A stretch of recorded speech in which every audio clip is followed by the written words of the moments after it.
ihajya ngo wananiwe no kurya ukimenya ko mbe wabaguca inyuma wigiriye mu rukundo n'icupa bisa naho ubuzima bwawe wamaze kubwanga wibagiwe ko abantu b'iminsi ya nyuma bazaba bikunda banakunda mura tugaho hanagura ayo marira kuko ubonurira twe tubifata nk'ububwa wasanga hari impamvu yatumye abikora dusutama akagukunda kuryarya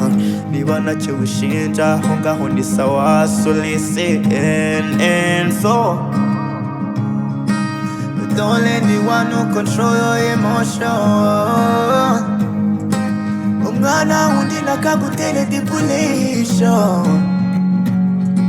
ni wowe ubwawe wo kwitera motivation you just need to go on